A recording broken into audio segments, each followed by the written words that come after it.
calling it lies is something else. That's fine.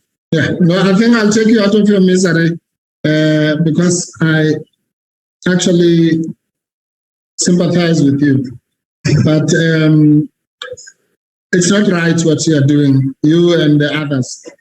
If you have gripes with a person, if you have all sorts of issues, personal issues, we all do, but it should never be taken to these levels where you are prepared to sell your soul in order to make sure that that person suffers. Thank you, Chairperson. And that you should not be believed. The meeting should have been recorded as it was related to an investigation. However, I was not provided with a recording for purposes of compiling the report. If we can take the sentence, the meeting should have been recorded, and we change the word as with the word if. Yes. If you read the sentence, and it says, the meeting should have been recorded if it was related to an investigation, because a huge argument was put forward now. No, Chairperson. Mr. Mpofu still here. Oh, this is ridiculous. I'm still here, yes. Sorry. Just pause, Honorable Melde. Advocate Mpofu, you are Chairperson. Sorry. Wait. Yes, I did raise my hand. Raise your hand, and the members on the platform, I'm not going to disrupt him until he finishes his question. And now you're coming in before I even acknowledge you, because I've seen your hand. Apologies, Chair. No, the hand has been up, and I thought you were not ignoring it. No, I'm not ignoring any hands, and you know that I acknowledge any hands that I see. I don't interrupt somebody on the platform until he finishes. I do that to you as well. Please hold back. I have the right to object at any stage, but it's fine. Let him finish. Thank you. Please continue. Yes, thank you, Chairperson. I was told earlier that a jazz symphony should be listened to the end, because it's supposed to be beautiful. I'm continuing with paragraph 7. Not this kind of music or music. Yes, the wonder of cross-examination. Chairperson, no. I'm back with 75. I want to ask you, Advocate Raidani, you clearly say that you were not privy to what was discussed. Would you agree that if the public protector discussed the Vrede case with Mr. Magashule alone behind closed doors, technically that should also have been recorded? Yes, that's correct. I agree. Would you also agree that it is possible that they discussed the Vrede case in the absence of anybody else? Honestly. Yeah, it's possible because it's possible that they might have discussed the Vrede case. It's possible because nobody knows what was discussed behind those closed doors and it was not recorded. Yes, I want to ask you a last question. Would you agree that in terms of perceptions, it is not an ideal situation that the public protector meets behind a closed door with the main politician being investigated in this case? Yes, I agree. I've got no more questions. Thank you.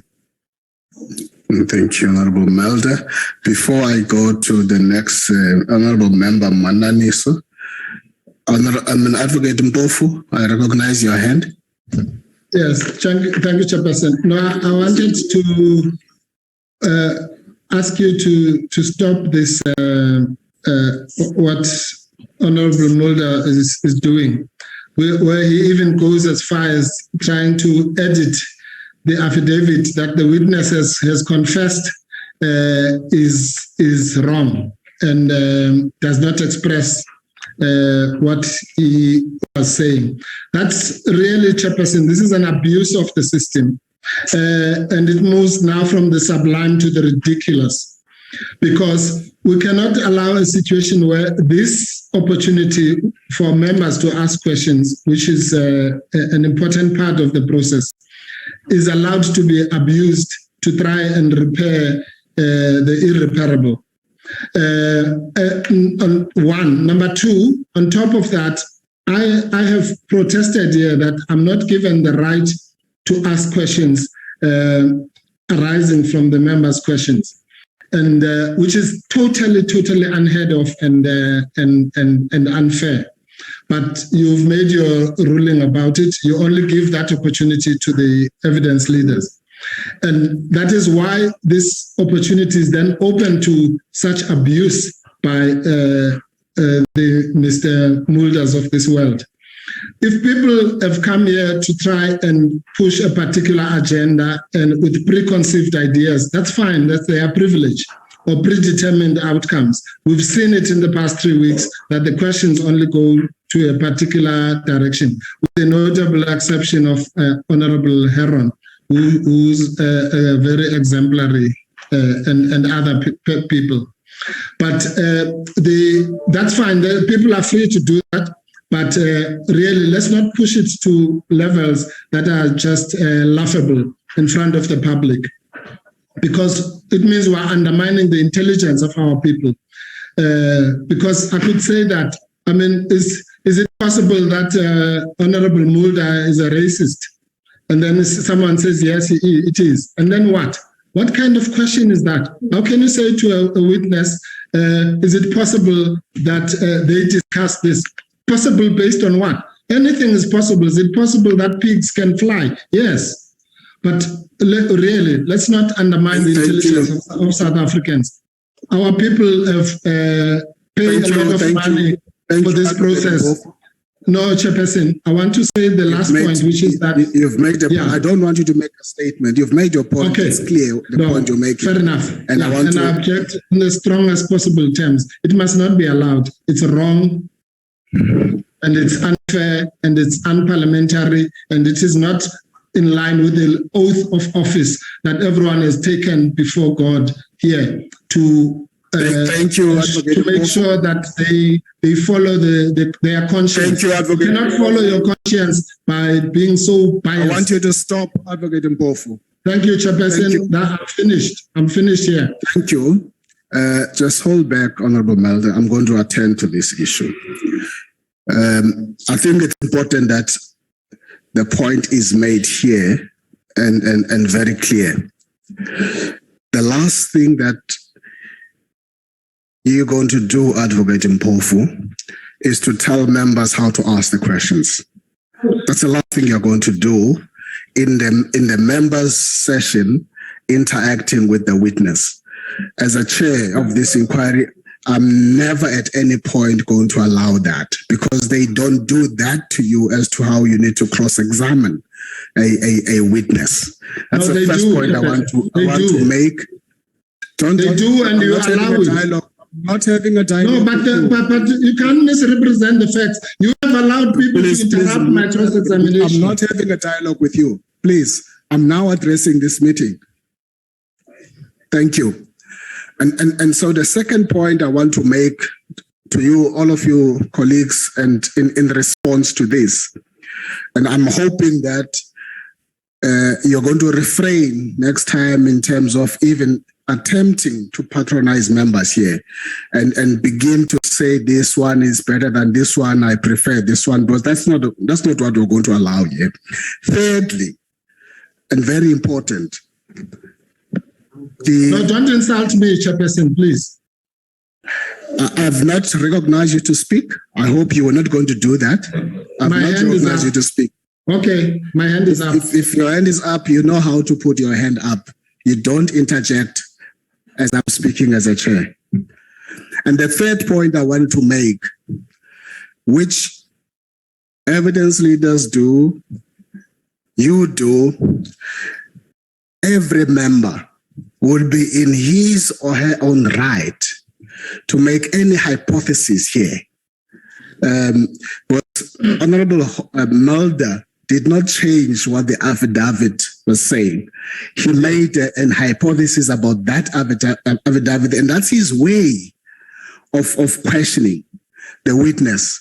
And so I would want, uncomfortable as the issues might be and the kind of questions, because from evidence leading to cross-examination to members interacting, we are not dealing with necessarily nice questions and issues. Some of these issues that are being raised are uncomfortable to all of us. And I implore you and all of us here that we've got to exercise that patience and tolerance of each other's views and the kind of difficult questions that are going to be thrown.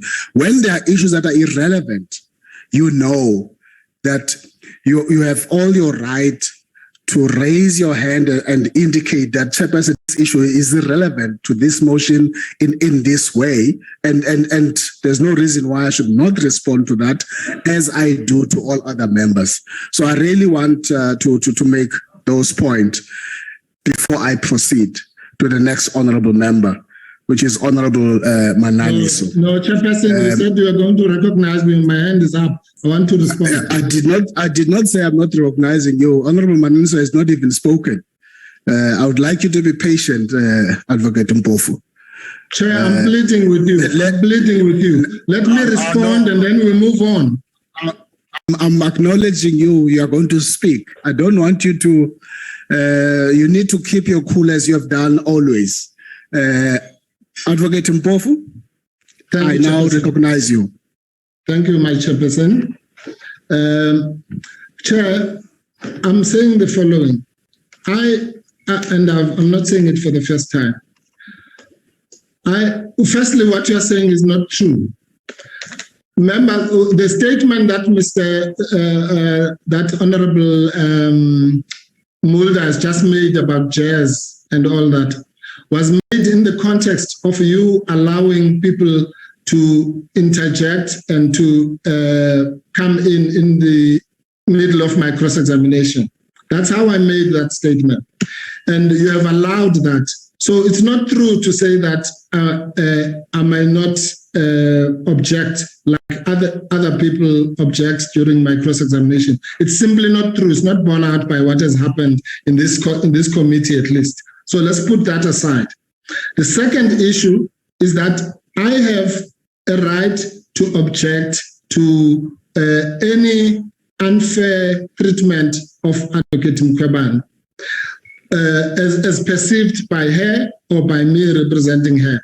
You have a right to rule that my objection is right or wrong. That's your privilege.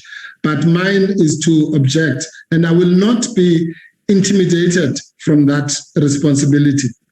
And all I'm saying now is that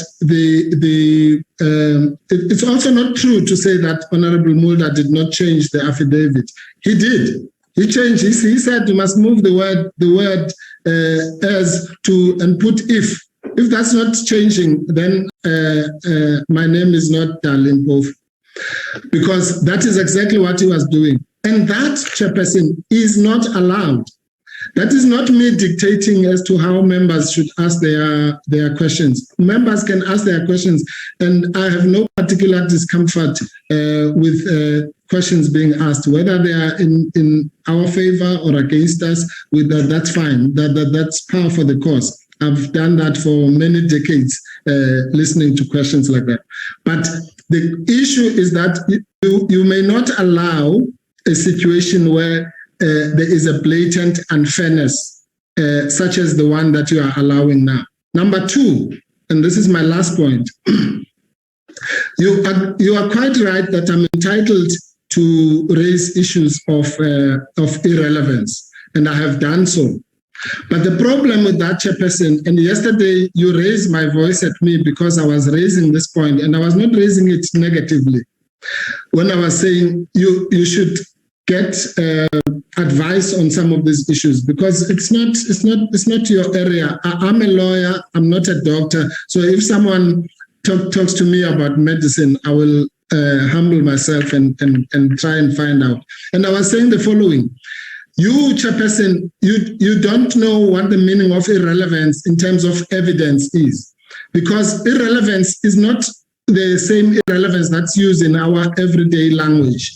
Legal terms, it's like saying there's an exception. There are legal terms, exception, embarrassment, and so on. They don't mean what they mean in normal language. So when I say something is irrelevant, I don't mean that the member is not entitled to ask it. I mean that it's not relevant to the question. And there are categories of relevance. There's opinion evidence, there's hearsay, there's all sorts of similar fact evidence and so on. It is those categories. And the unfair thing is that you have the sole right in terms of the rules of this committee to determine relevance or irrelevance. Now, if relevance and irrelevance is going to be determined by someone who doesn't know what it is, then where are we going? To express yourself. Thank you very much.